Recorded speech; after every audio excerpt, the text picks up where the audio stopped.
Fala galera, tudo bem com vocês? Professor Tigman para mais um papo reto. Hoje o assunto, tu viu a minha capinha lá? Hoje o assunto é um assunto que às vezes ele é polêmico, ele causa um certo estresse, porque é o seguinte, a gente vê muita gente falando coisas que não é verdade, a gente vê muitos instrutores, coachings e outros afins indicando pessoas a correrem com agasalhos, envoltos em saco plástico, mas afinal de contas, né?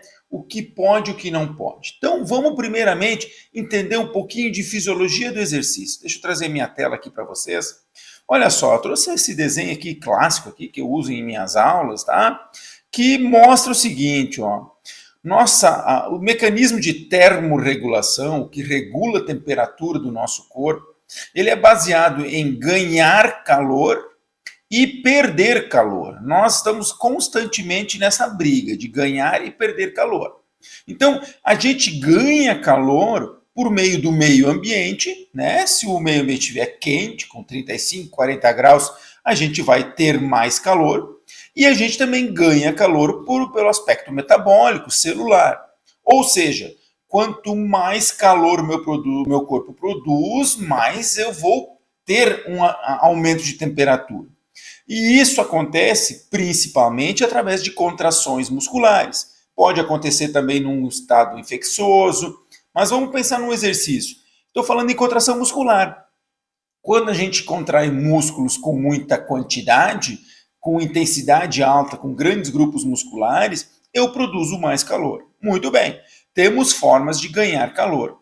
E temos formas em que eu tenho que eliminar esse calor, porque veja bem, eu preciso achar um equilíbrio. O equilíbrio no ser humano é 36,5 graus, 36,3, né? Esta é a temperatura de equilíbrio nossa. Então, se eu produzo muito calor por conta das contrações musculares, eu preciso perder calor para voltar a esse equilíbrio. Se o meu ambiente estiver muito quente, eu preciso dar um jeito de perder calor para buscar esse equilíbrio novamente.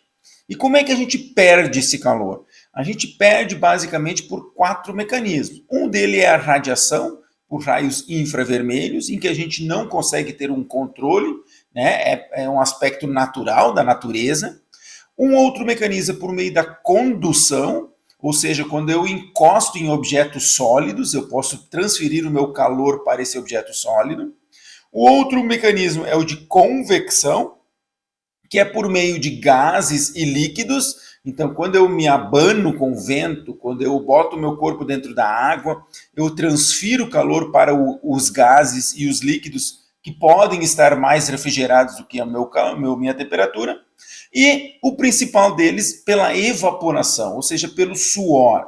Onde é importante que se diga, eu preciso produzir o suor, ele deve estar em cima da minha pele e esse suor deve evaporar.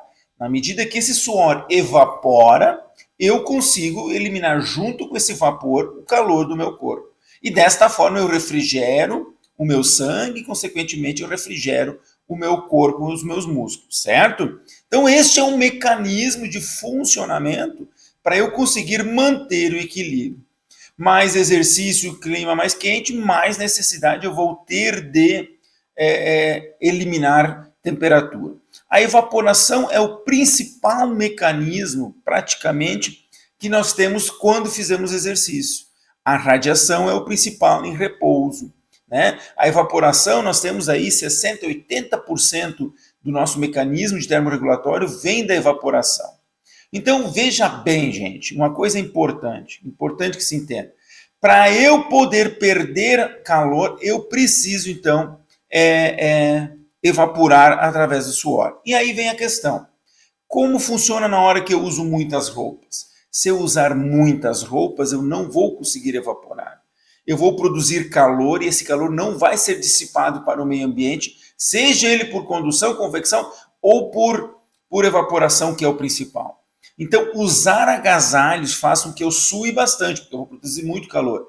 Mas esse suor excessivo pode dar uma hipertermia, eu posso ter excesso de calor.